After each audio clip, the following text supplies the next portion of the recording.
Hi, I'm Leslie Dava from Colorado High School in Colorado City, Texas.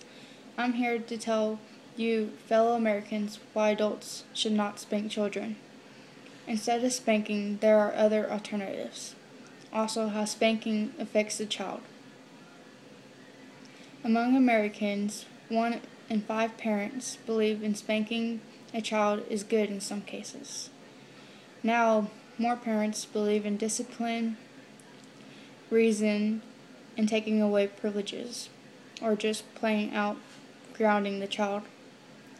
Like take away laptops, desktops, PlayStations, Xbox, the Wii, etc., instead of spanking the child.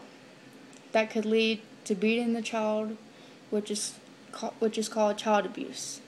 But back 20 to 30 years ago, spanking a child wasn't a bad thing or an issue. It was a normal thing.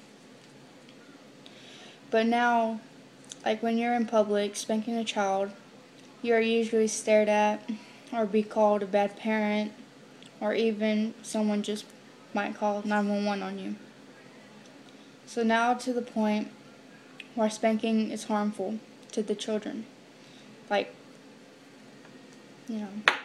why are spanking, slaps, or even apparently harmless blows like pats on the hand dangerous for a child?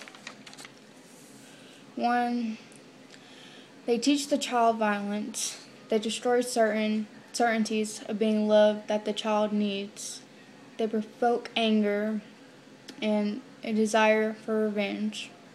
And they destroy sensitivity and compassion for others and for oneself.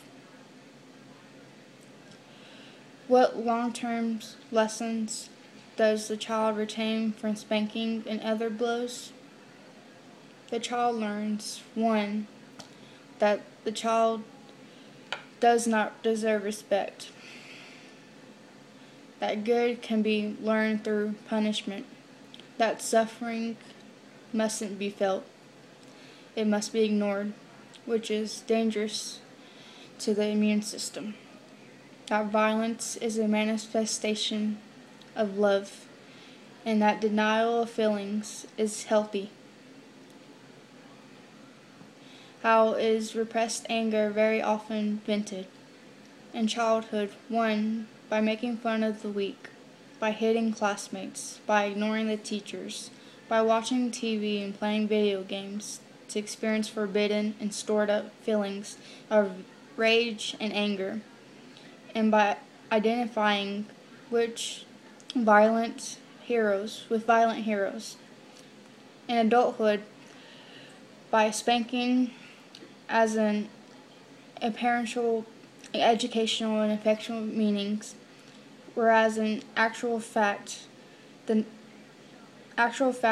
own suffering is being avenged on the next generation, and by refusing to understand the connections between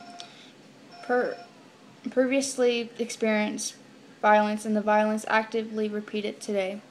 Controversially, some become aware of the repression and universal denial of childhood pain, realizing how violence is transmitted from parents to children, and stop hitting children regardless of age.